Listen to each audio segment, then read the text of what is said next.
안녕하세요. 우크라이나 목장 최수연 목녀입니다. 먼저 너무 부족하고 연약한 제게 이 자리를 통해 은혜를 나누게 해주신 하나님께 감사드리며 모든 영광을 올려드립니다.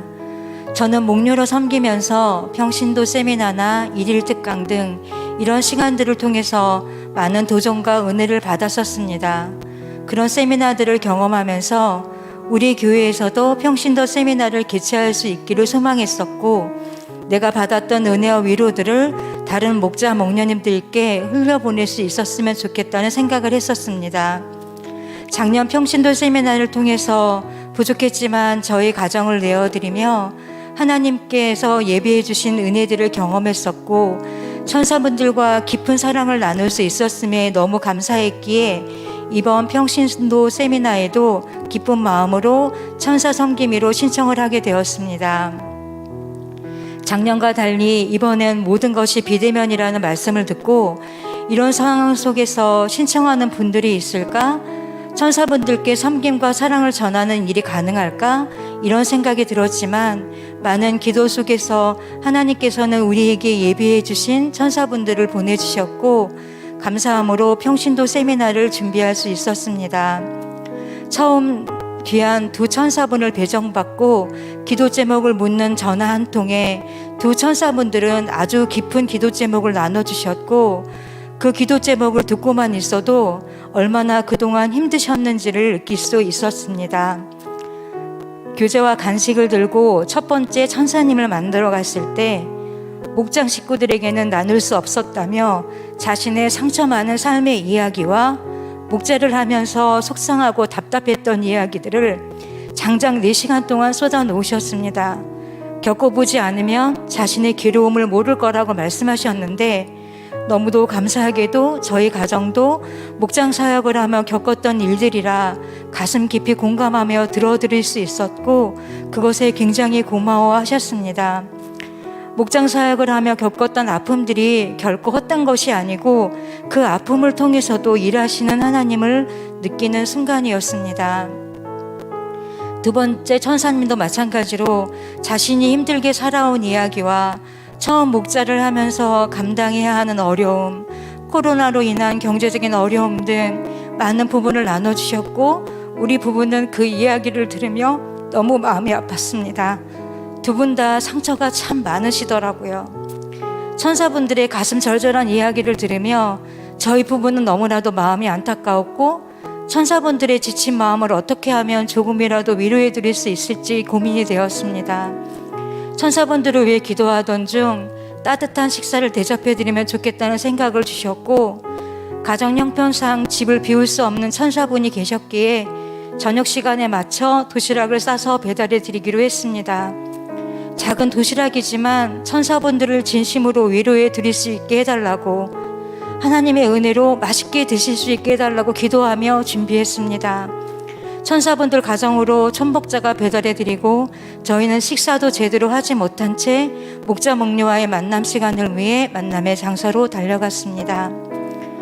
너무 바빠서 제대로 준비를 못했음에도 도시락을 통해 저희 부부의 사랑의 마음이 그대로 전달되었다고 감동해 주셨고, 이제까지 목장 사역을 하면서 이런 섬김을 받아본 게 처음이라고 기뻐해 주셨습니다.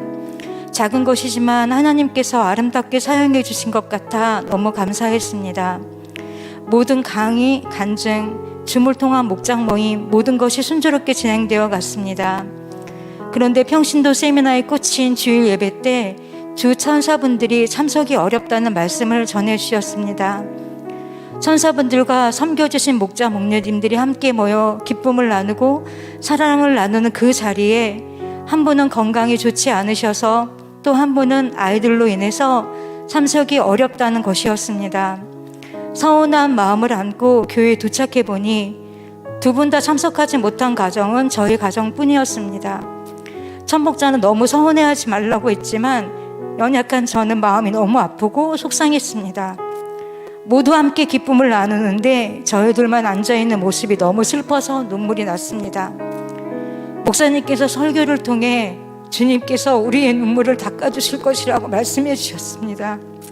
그 말씀을 들으며 하나님께서 이런 나의 눈물도 닦아주시겠지 생각하며 제 마음을 다독였습니다. 예배 후 섭섭한 마음을 안고 교회에서 준비한 꽃다발을 전해드리기 위해 천사님들께 갔습니다. 한 천사님께서 다 같이 찍은 사진을 봤다면서 저희들이 못 가서 얼마나 섭섭했냐고 하시면서 죄송하다는 말씀과 함께 저희를 위해 선물을 준비해 주셨습니다. 이날 여러 가지로 지친 저희는 선물의 감동도 뒤로 한 채 집에 돌아와 일찍 잠에 들었습니다. 아침에 일어나 보니 천사분이 보낸 장문의 글이 카톡으로 와 있었습니다. 그 글을 읽는데 정말 얼마나 감사하던지 어제의 섭섭한 마음과 슬픈 마음이 모두 사라지고 제 마음은 기쁨으로 벅차올랐습니다. 이제까지 알던 가정교회는 목자 목녀의 헌신과 희생만을 강요하는 무겁고 짐스러운 것이라고 생각했었는데 남기환 담임 목사님의 정성 어린 강의를 통해서 가정교회가 무엇인지 바로 알게 되었고 가정교회의 필요성을 느낄 수 있었으며 목자 목녀님들의 간증을 통해서 위로와 용기를 얻었다고 고백해 주셨습니다. 부족한 저희 가정을 통해서 내가 사랑받고 있구나 느껴져서 위로와 치유가 되었고 그 사랑을 통해서 앞으로는 깊은 한숨과 시름이 아닌 즐거움과 감사함으로 목장을 섬길 수 있을 것 같다고 고백해 주셨습니다. 할렐루야. 눈에 보이는 것이 다가 아니었습니다. 하나님은 이번 일을 통해서 두 천사님뿐만 아니라 연약한 제 마음까지도 위로해 주시고 치유해 주셨고 나를 돌봐주시는 하나님의 사랑을 느낄 수 있게 해주셨으며 가정교회의 소중함을 되새길 수 있게 해주셨습니다. 하나님께 받은 사랑을 힘입어서 또 다른 누군가에게 그 사랑을 흘러보내는 일은 너무나 아름답고 감격스러운 일인 것 같습니다. 생생한 하나님의 일하심의 현장인 가정교회 평신도쌤이나 아픔과 눈물이 있기도 하겠지만 모든 눈물을 씻기시고 회복하시는 하나님이 계시기에 다음번에도 또 그 다음번에도 천사 섬기미로 함께할 것을 다짐해 봅니다. 우리 옥수교회를 통해서 아름다운 일들을 이루어 가신 하나님을 찬양합니다. 끝으로 늘 사랑으로 함께 협력해주는 사랑하는 우리 목장 식구들에게 감사의 마음을 전합니다. 옥수교회 모든 성도 여러분들 하늘 복 많이 받으세요. 감사합니다.